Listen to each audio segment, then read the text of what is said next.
Hi guys, welcome back to Lucky Lifestyle. ನಾನಿವತ್ತೊಂದು simple ಆಗಿರೋ ನಮ್ಮ ಕಡೆ ಹಸಿ ಖಾರ ಅಂತ ಹೇಳ್ತೀವಿ ಇದಕ್ಕೆ ಹೆಸರು. ಬಟ್ ಚಟ್ನಿ ಟೈಪ್ ಇರುತ್ತೆ, ಬಟ್ ತುಂಬ ಟೇಸ್ಟಿ ಇರುತ್ತೆ.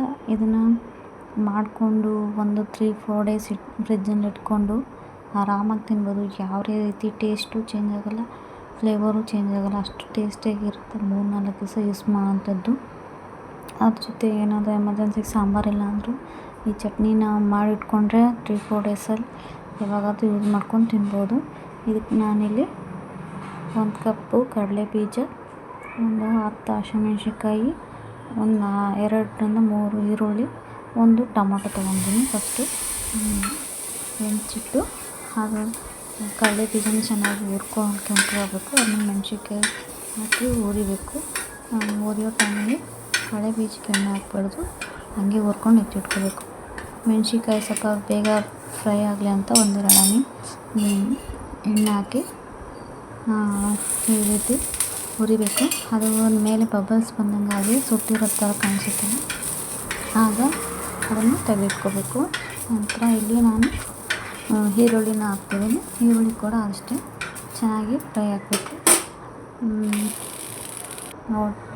ಈರುಳ್ಳಿ ಹಾಕಬೇಕು, ಅದನ್ನು ಚೆನ್ನಾಗಿ ಫ್ರೈ ಮಾಡಬೇಕು. ಫುಲ್ ಗೋಲ್ಡನ್ ಕಲರ್ ಬರೋವರೆಗೂ ಫ್ರೈ ಮಾಡಬೇಕು. ಇದಕ್ಕೂ 1-2 ಡ್ರಾಪ್ ಆಯಿಲ್ ಹಾಕಿದ್ರೆ ಬೇಗನೆ ಫ್ರೈ ಆಗಿಬಿಡುತ್ತೆ. ಚೆನ್ನಾಗಿ ಮಿಕ್ಸ್ ಮಾಡಿಕೊಂಡು ಗೋಲ್ಡನ್ ಬರೋವರೆಗೂ ಹುರಿಬೇಕು.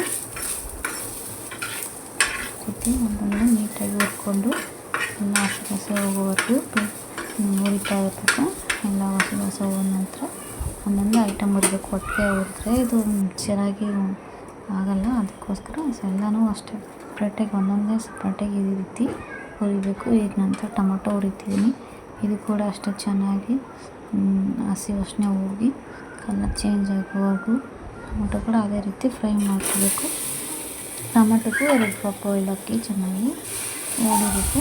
ಎಲ್ಲ ಹುರಿದವಾಗಿದ್ದ ತಕ್ಷಣ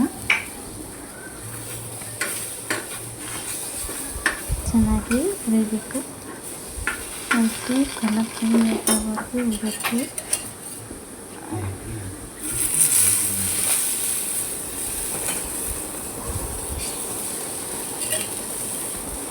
ರೀತಿ ಎಲ್ಲನೂ ಒಂದೊಂದೇ ಪದಾರ್ಥ ಹುರಿದು ಹಾಕಿದ ನಂತರ ಒಂದು ಮಿಕ್ಸಿ ಜಾರೊಳಗೆ ಇದಿರೋ ಐಟಮ್ನೆಲ್ಲ ಹಾಕಿ ರುಚಿಗೆ ತಕ್ಕಷ್ಟು ಉಪ್ಪು ಹಾಕಿ ಗ್ರೈಂಡ್ ಮಾಡಿಕೊಂಡು ಸಿಂಪಲ್ ಆ್ಯಂಡ್ ಟೇಸ್ಟಿಯಾಗಿ ಹಸಿ ಖಾರದ ಚಟ್ನಿ ರೆಡಿಯಾಗುತ್ತೆ.